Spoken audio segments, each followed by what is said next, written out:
My brother stole my $47,000 college fund while my parents cheered him on. 8 years later. We need your help.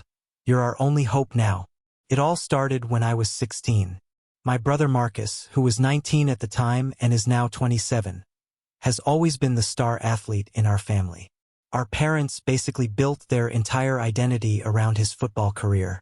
But everything changed when Marcus got kicked off his college team for failing grades, and instead of facing consequences, my parents gave him my $47,000 college fund.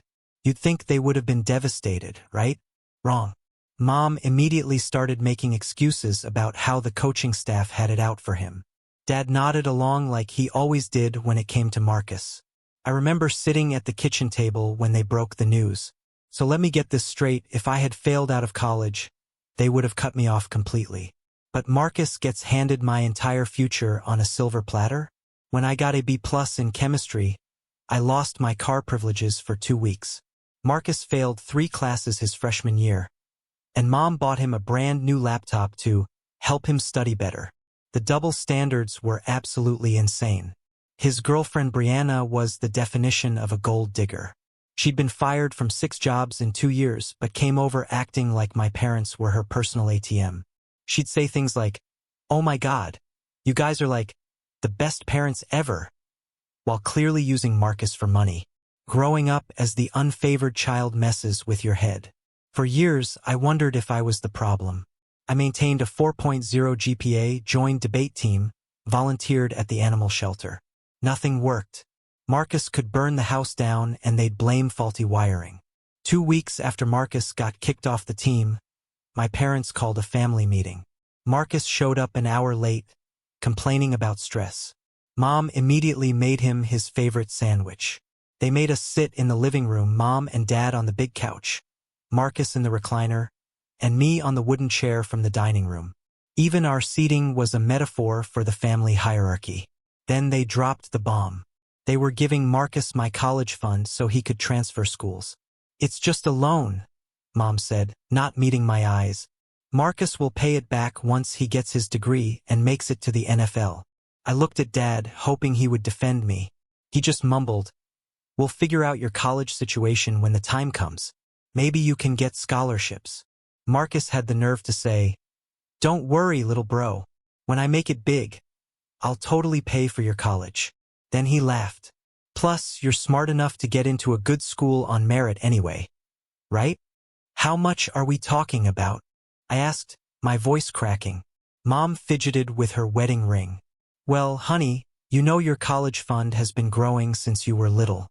It's about $47,000 now. $47,000. Nearly 18 years of savings gone. Do I get any say in this?" I asked. "Sweetie," Mom said in that fake tone, "sometimes families have to make sacrifices. This is what's best for everyone." "Don't be so dramatic," Marcus said, scrolling his phone. "It's not like I'm stealing it. I'll pay it back with interest." I realized I was completely expendable. Mom was already planning Marcus's future with my money while I sat right there. "But what about my plans?" I asked. "I've been working toward engineering school since I was 12. "You'll figure something out," Mom said dismissively. "Community college isn't that expensive." That night, I started researching scholarships and emancipation laws. If they wanted to throw me away, I'd make it on my own. The next months were terrible. Marcus brought home expensive clothes, claiming they were investments for scouts. Meanwhile, when I asked for AP exam fees, I was told we needed to tighten our budget. Marcus took over my room for his workout videos. I was moved to the basement. My sanctuary, where I'd organized all my textbooks and projects, was gone because the golden child needed space. Brianna started living at our house. One day I found her wearing my NASA hoodie, the one I'd bought with my own money. When I confronted her, she giggled and said, "Oh, Marcus said I could borrow it. I never got it back." When I told my mom, she defended Brianna. "She's going through a tough time. Can't you be generous?" I tried talking to our school counselor, thinking she could help. But Mom put on her perfect parent act, and the counselor praised them for being so supportive. As we left, Mom squeezed my shoulder hard enough to bruise and whispered, Don't embarrass this family again. The final straw was overhearing Marcus on the phone, laughing. Yeah, the little nerd's college money is basically funding my comeback tour. Mom and Dad are so desperate for me to succeed. They'd give me anything. I wasn't a family member to them. I was just a resource. On my 17th birthday, I made a decision. I got a job at a tech store and started applying for every scholarship I could find. I researched colleges that offered full rides for academic achievement. Marcus's fresh start went predictably. He got into a glorified community college with a football team. Within 6 months, he was on academic probation again. But instead of admitting their mistake, my parents hired tutors and basically paid someone to do his homework. When I turned 18, I had enough scholarships to attend a good engineering school 3 states away. I didn't tell my parents right away. I wanted to see if they'd notice I was planning my future. They didn't. They were busy with Marcus's latest crisis. He'd gotten Brianna pregnant. 2 weeks before leaving for college, I told them at dinner while Marcus bragged about his potential. By the way, I said casually, I'm leaving for college next week. Silence. Mom choked on her food. What do you mean? You don't have any money. I showed them my acceptance letter and scholarship documentation. Full academic scholarship to state engineering. Dad looked impressed. Mom seemed confused that I could succeed without their help. Marcus made it about himself. Good thing you're smart, because you definitely couldn't make it in sports. College was amazing. For the first time, I was judged on my merits. I excelled in engineering, made real friends, and understood what appreciation felt like. I rarely heard from family. Mom called every few months with updates on Marcus's failures disguised as setbacks. He dropped out when the baby came, was working part-time at a sporting goods store, still talking about NFL dreams at 22. I graduated with honors at 22 and got hired by a major engineering firm. I was making more than both parents combined, had my own apartment, and was building a life I was proud of. Marcus, now 25, was living at home with his on-and-off girlfriend and their toddler, still talking about his comeback. My parents were supporting 3 people on their retirement savings.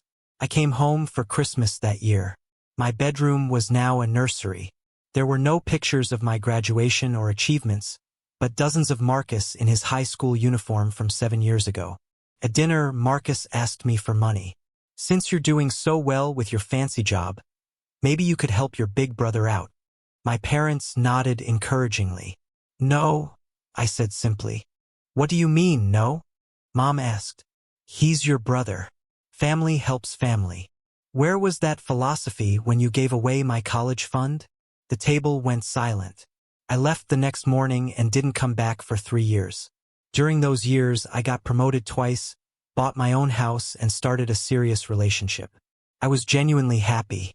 Marcus finally hit rock bottom.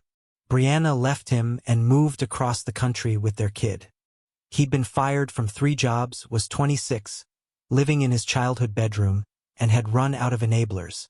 Then came the phone call on a Tuesday morning.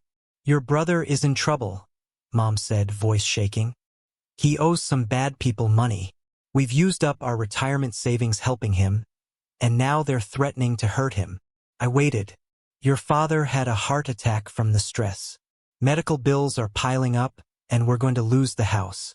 We were hoping, since you're doing so well, maybe you could help us out. Translation: the golden child had self-destructed. They'd bankrupted themselves trying to fix him.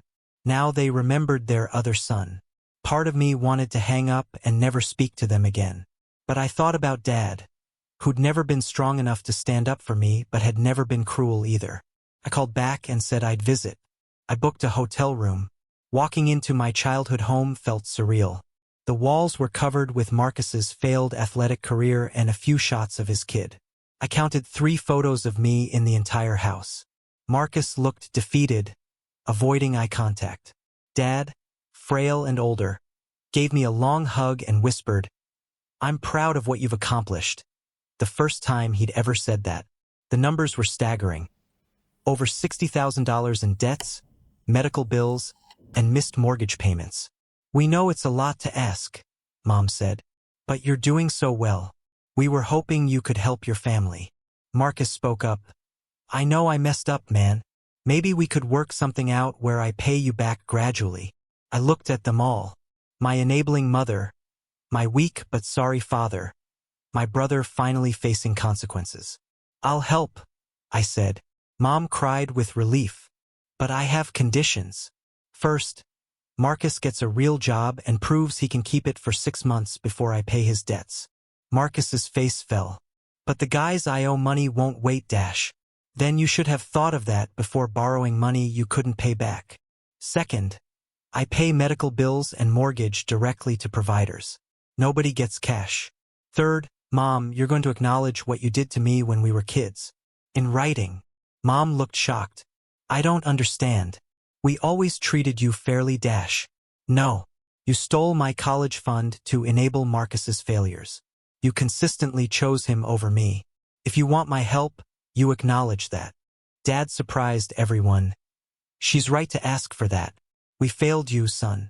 Over the next week, I watched my family face reality. Marcus actually got a warehouse job and had to work every day for the first time in his life. Mom wrote me a difficult letter acknowledging her favoritism and apologizing. Dad and I had long conversations where he admitted being too weak to stand up for me. I was afraid of conflict with your mother, but that's no excuse. You deserved better. I helped them, but on my terms. I paid Dad's medical bills and caught up the mortgage. I even helped with Marcus's debts after he proved he could keep a job. The most important thing was finally getting acknowledgement. My parents faced the consequences of their favoritism, and Marcus learned what it meant to work instead of having everything handed to him. As I drove back to my life, I realized I didn't hate them anymore. I felt sorry for them. They'd created this mess through years of bad decisions. But I was free, the overlooked son who built something real while they chased fantasies. Sometimes the best revenge is just living well. He'd been too weak to stand up for me when I needed him most. I was afraid of conflict with your mother, he said. But that's no excuse. You deserved better from both of us. I ended up helping them, but on my terms. I paid off Dad's medical bills and caught up their mortgage payments. I even helped Marcus with his debts, but only after he'd proven he could keep a job for the required 6 months. The most important thing that came out of all this was finally getting the acknowledgement I'd needed my whole life. My parents had to face the consequences of their favoritism, and Marcus had to learn what it meant to actually work for something instead of having it handed to him. As I drove back to my own life, I realized I didn't hate them anymore.